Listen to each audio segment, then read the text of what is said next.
My name is Victor Ray, and I'm here. BBC introducing stage, big weekend in Luton. I'm having a great time. Are you local to the area? No, I'm from Newcastle, so quite far. And you were at Liverpool last night, right? Yes. Yeah, how was that? I was supporting for Teddy Swims, and it was insane. It was amazing. So you're kind of like tired now, or are you good to go? Nah, you know what? I'm manifesting energy right now, so I'm not going to say I'm tired. I'm going to say I'm energized. I have really been loving your music recently. Been listening to the car like non-stop. Genuinely, I have. What was it like working with Debbie for Falling Into Place? Oh mate, Debbie is an insane talent. Like, I'm so happy and proud of how that came together. I'm just happy that she came on the track. To have her vocals sit with mine on that song, it just made it so much better. So I'm just grateful. I've also been really loving Comfortable. Could you tell me a bit about what that song means to you?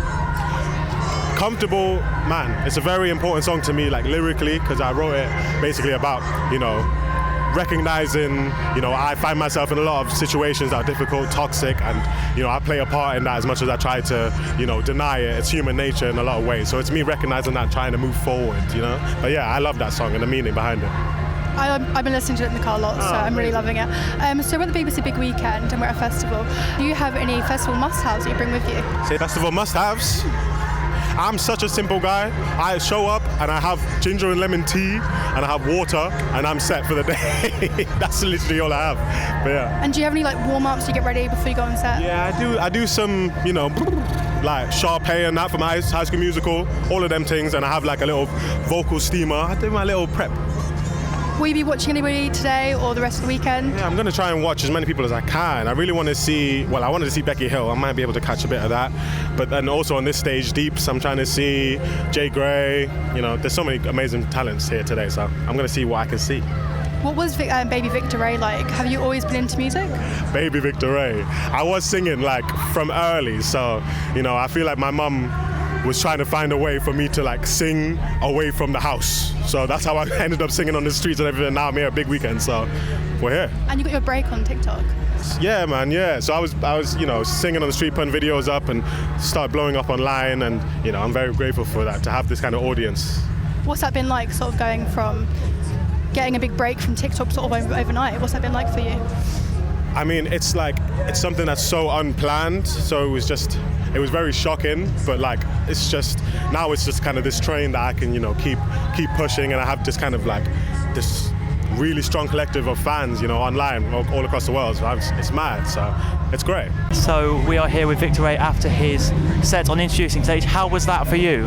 Mate, that was crazy. The crowd energy was mad. I'm on cloud 11 right now. I think that was the biggest crowd of the day here for the Introducing Stage. Oh, mate. That's crazy, because there's been some talented people performing, so that's mad. Yeah, but that was, I was in the crowd for that one, and the crowd were absolutely loving it. Everybody was screaming and shouting your name and wanting you to keep going, I think, after you finished. That's it, man. I mean, I'm currently on tour with Teddy Swims, so literally not stopping. I got a headline show coming up as well, so we keep going. So what does this mean to you to be on the Introducing Stage performing in front of all them people that you saw today? Honestly, festivals are the things you kind of dream about as a kid, and it doesn't really feel real until you come off the stage. And now I'm got so much energy. I'm literally buzzing from it. It was insane. So what was your favourite song to play on in your set today? You know what? The last one, Hollow. It's the first song I ever released, and I've got other songs that maybe have streamed better and everything, but that one today just felt really special. And even the crowd, I could tell from the crowd, I'd say about 80% of the crowd knew your new song and was singing along to all of that. I mean, that was crazy. It's mad, and you never take these things for granted, innit? So I'm just grateful. Yeah, it was an amazing set, I've got to say. Thank you so much.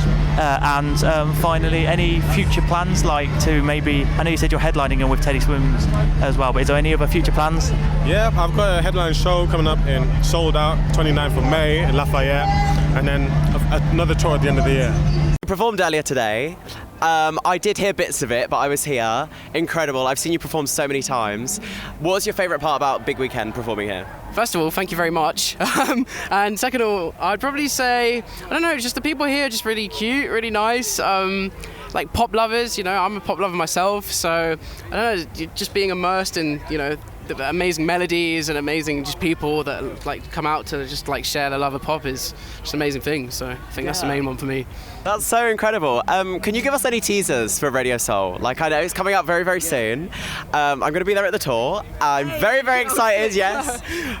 What can you say? It's a very scatterbrain record. Yeah, I don't know, like it's been a couple years since I released like my first record, so I feel like in the last two, like everything's just been so crazy and I've just wanted to try so many different things. So I guess with this record, yeah, I try new things. I go into like folk, I go into like maybe a little bit of hyperpop as well in one of the tracks, and like some like R&B-ish kind of stuff, and yeah, I just wanted to like mess around with as many different types of sounds as possible. So. Yeah, it's quite funky. Like, I feel like each of your albums has got like a different story to tell. It's really incredible to listen to. What have you done here at the festival? Like, what's your favourite thing?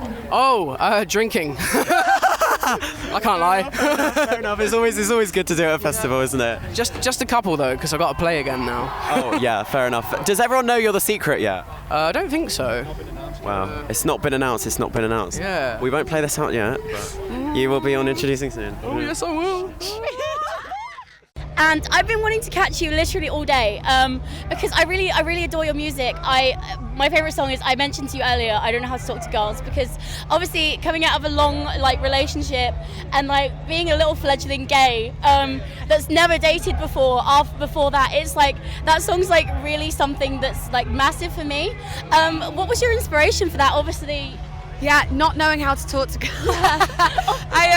Very similarly, I think I'm bisexual. I'm very proudly bisexual, and I've a lot of my like younger life I was in relationships with men, and always kind of knew what I was doing when it came to talking to boys. And then I was like, oh, I like girls, but I don't know how to talk to them because they make me nervous, and gay panic is a thing. So I thought I'd write a song about it, hopefully with other people being able to relate. Clearly they can, and yeah, it's gone off for the baby gays for sure.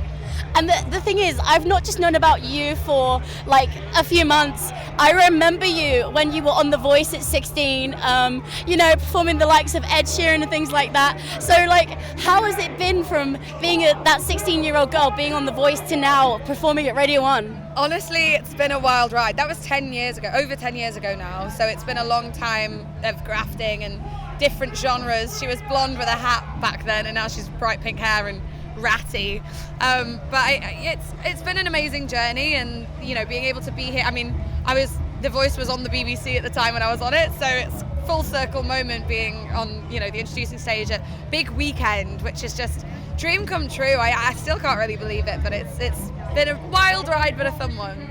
And I've noticed you've got a lot of incredible tattoos. You've got a ghost, you've got some smiley faces. What's your favourite tattoo that you've got? Why? I have a couple. I have two arms. I've got one arm of basically music stuff, and I've got one arm of things that I love and things that are important to me. So I've got my dad's handwriting on one arm, which is something that he says to me. He says, that must be a lot. He says, love you lots. I say, love you more than you love me. And he says, that must be a lot then. And so I got it tattooed in his handwriting. That's one of my favorites. And then the other one is a lyric from my song, What Do You Call It? And it's a heart of glass and walls of stone, and it's a heart of glass and walls of stone, and I really love it. And I'm basically like a walking advert for myself, because I've just got a load of my own song lyrics on me, but I love that for me. And my last question is, have you found that your music has actually been able to open up girls to you? Have you found that you've been able to speak to more girls? Have you been lucky in that department? It's definitely an icebreaker for sure. Yeah, I think it's been great. It's just opened up the community for me, and I think that's the most important thing for me releasing this music. It's just opened me up to a whole community of people. I think I represent the grey area of the community a lot.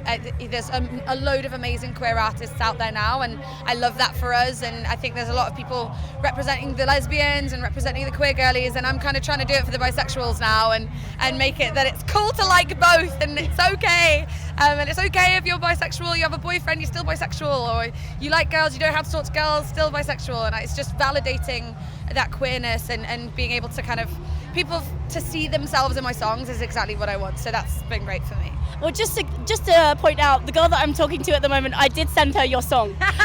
So go on, use me as a pickup line. That's the way. I absolutely did. Thank you so much. It was really, really great to speak to you. Thank you so much. People's Jarki Monno here, fresh off stage at Luton's Big Weekend. Right, so you're from local, aren't you? You're local here? Yeah, Hemel Hempstead boy, born and bred, 01442. So when I was watching your set earlier, you had a bit of an emotional story on stage. Do you want to just sort of explain that? Absolutely. So 22 years ago, I was in this exact same part, watching my mum and sister do a sponsored walk for my dad, who sadly passed away not too long afterwards. So it felt like a really, really full circle moment to be in this exact field and to know that they're looking down as well. Yeah, so you kind of dedicated the performance today to them?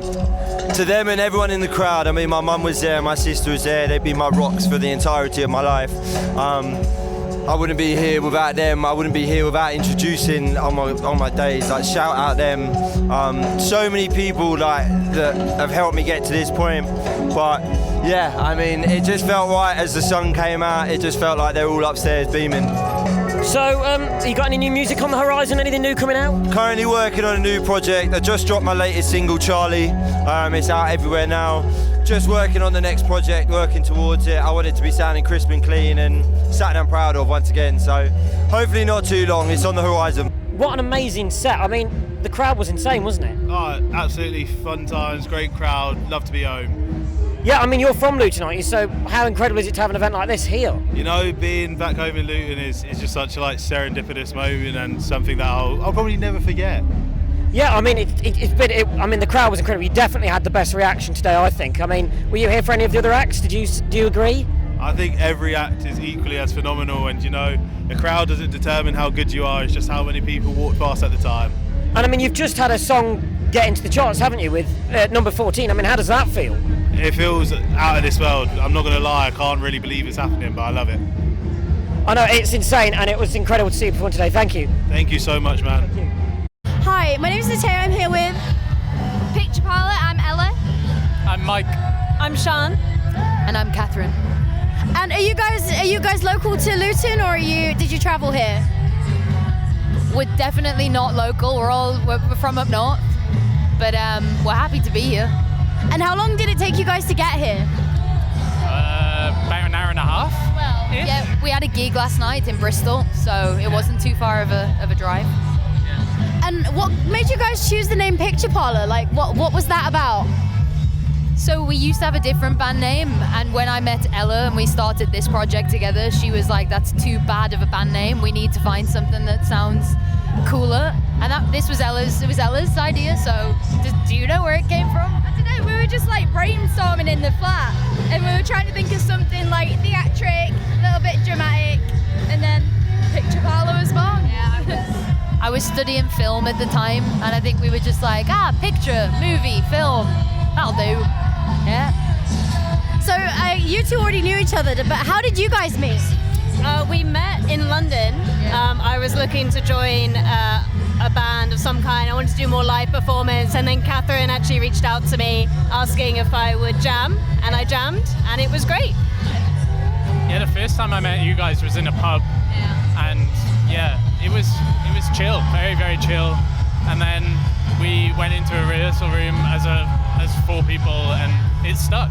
Yeah, it worked. So yeah. So were you guys musical as kids, or is this something that came on as you grew, or what was that like? I mean, for all 4 of us, it's always been our passion. We never thought that we could potentially make a career out of it. We've all been playing since we were kids, and been in many a band before this was born.